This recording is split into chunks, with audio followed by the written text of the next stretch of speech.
Hi, thanks for joining me. Today in this video, we're going to talk about laying down your colors. And this is applied to your entire canvas. Whatever you have on your canvas, this is what you want to do when you have objects in there. All right, if you haven't done so already, show some channel love by hitting the like and the subscribe button. Now, when you apply your paint to an object, on your canvas, anywhere on your canvas, there's different styles and techniques that you can use. However, when you're trying to create a more realistic look and you want to make it a little easier for yourself, you don't want to fight, you want to just let your creative fluids just kind of flow and move and show up on the canvas. You don't want to have to constantly make corrections and think about stuff. Get in the habit of putting your paints down in this manner. And in doing so, it makes it a little easier for you to get that look that you're going for. Okay, so when we apply colors or paint to our canvas, we normally apply paints from what we call the furthest distance away and to the closest distance. So we go way back in the background and we apply colors way back there. If there's trees or sky, the sky is always way behind everything. The horizon is way behind everything. So it's off in the distance. So that's what we mean. When you hear someone say applying your paint to the canvas, you go from the furthest to the closest. That means from the background to the foreground area. You're always painting from the farthest distance away from you to what's in the foreground area. Now, I've seen some painters they're able to paint right down the entire canvas, whatever's on there, and then down to the foreground. I sometimes find that a little distracting when I'm doing certain things. That works really well for landscape paintings, but when I'm painting objects on a surface, like objects in a room, that doesn't work well for me. So what I do then is paint the background first, because it's still way back there. Even if there's a floor or a table, I'll paint that first, then I'll paint the object onto the table. I will have to go back and make some adjustments between the object and the table, but usually the adjustments are really minor. But to me, I am distracted trying to paint this object somewhere in here and then paint the table and then come back and paint this object. So I'll paint the background first, then I'll paint the object, and then I may paint in, then I'll paint in the table. If it's sitting on the table or if it's sitting on the floor, I'll paint the background wall and the floor. Then I'll go place the object and paint the object there. And that way I'm not distracted between the two, back and forth, back and forth.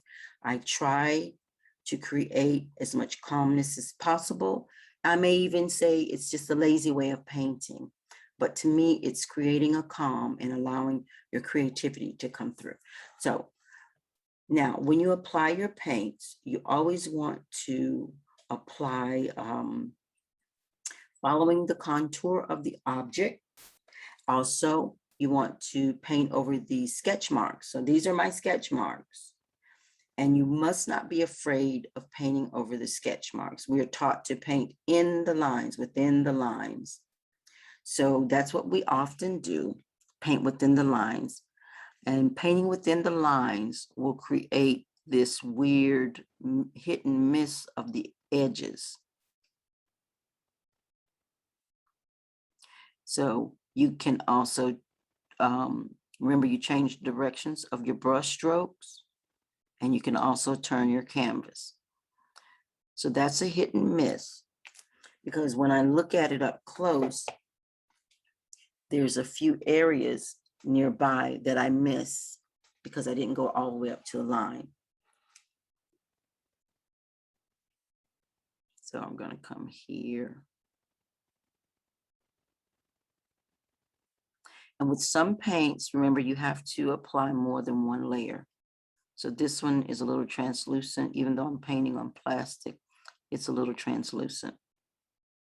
I will follow these marks. That's a really small area, so I just want to come here to a larger area. I'm coming right up to the line and not going over it. And see, in doing, trying to cover up these little marks that I didn't, I'm tapping, and it's creating a different texture on this block than these lines going in this direction. I do the same thing when I come over here and I'm doing a circle. I just go around here like this, go around and applying. I'm not going to apply the marks like this because that defeats the purpose in what we're doing. As an artist, you're always tricking the eye. There's a term, trompe l'oeil, but that is usually referred to when people do mural drawings or paintings of such that hang. They make it look like the object is really stuck onto the canvas and not painted on the flat surface. Gorgeous technique. So we're doing something similar to that. But again, because we're not doing a specific painting like that, we're still tricking the eye. And that means making this object look 3D. This is a flat surface and we're painting on a flat surface. The object is flat on a flat surface. It can do nothing but be flat unless we use the little techniques by tricking it. We're going around. And you have to sometimes tell yourself to go around. Follow the shape, go around. If you have to say go around the ball, tell yourself to go around the ball. And in doing so, you create a much better effect than going straight across the ball like this.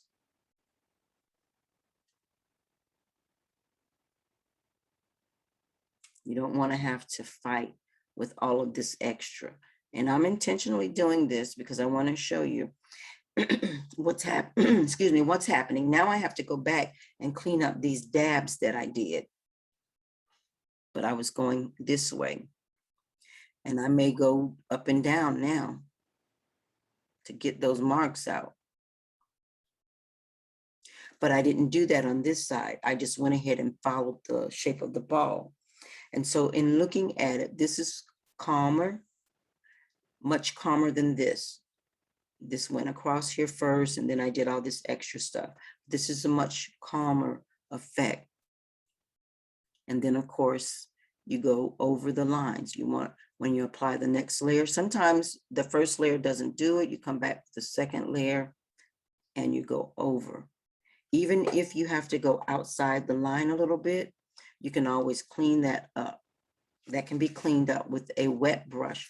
This is acrylic paint, so you can use a wet brush while the paint is still wet, and it'll clean up some of it. As long as the brush is kind of stiff, you just wet the brush and it'll clean up a lot of the excess paint that you went in an area that you didn't want to go in. So that's what you want to do.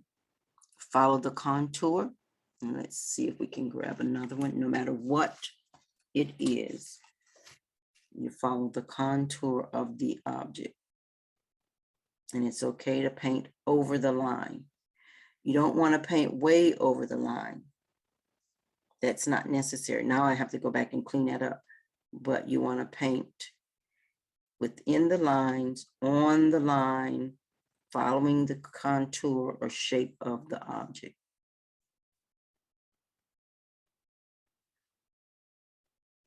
Just an extra little tip. I normally use the largest brush possible for the painting that I'm doing. So if I have a small painting like this, I'll tend to use a brush maybe this size. It's about an inch wide brush. I tend to use a brush about this size. Unless I'm doing a background, I may use a little larger, but I would probably use a brush this size. If the painting is larger than this is like an 11 by 14. If the painting is larger than that, it's just a little water, I will go with a much, much larger brush.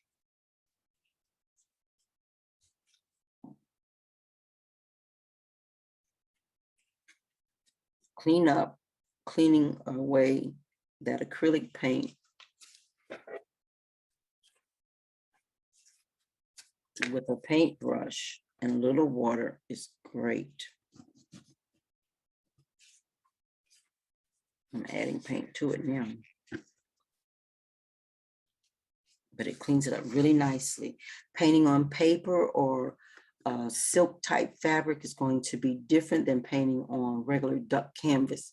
Duck canvas has more grooves or teeth in it, so therefore you want to make sure you scrub a little. You can scrub a little, get in there.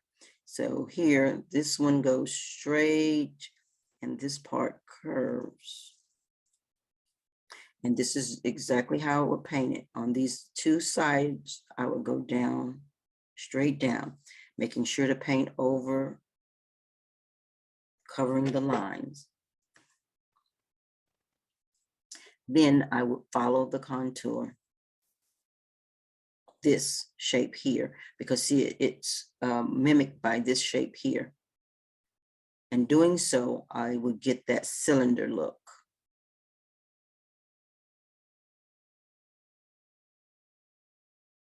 I went straight up and down on those sides first in order to get those lines covered.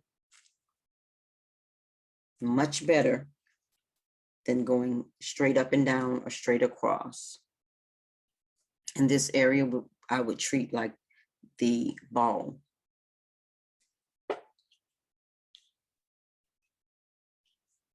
And this area is no different. Let's see, I have these two sides here. Need a little extra paint. I need these two sides.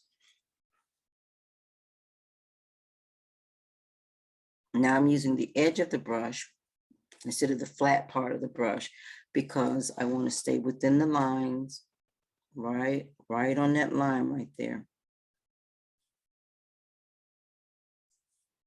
And now I follow this contour shape here, going here. All the way around this cone because it's a cone and not a triangle. If it was a triangle, this bottom edge would have been straight across. Just making my stroke smaller as I go up.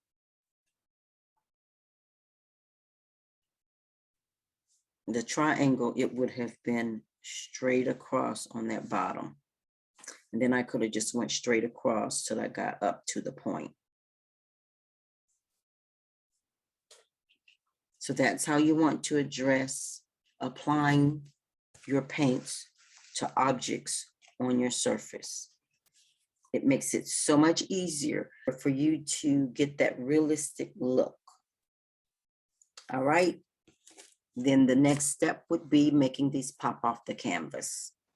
Now I'm showing you individual shapes here, but when you're painting an object, remember your objects, you just break up into shapes. So if you have an entire object, say a human body, you would break that up into shapes. Just follow the contours. If it's a flower, follow the contours of the petal. Each petal has its own shape, so you follow the contour of each shape for each petal. If it's a human body, you follow the contour or the shape of the leg, of the arm, of the body, of the face. You break every large object down into small primary shapes such as these: circle, square, cylinder, or cone, cylinder, or a rectangle.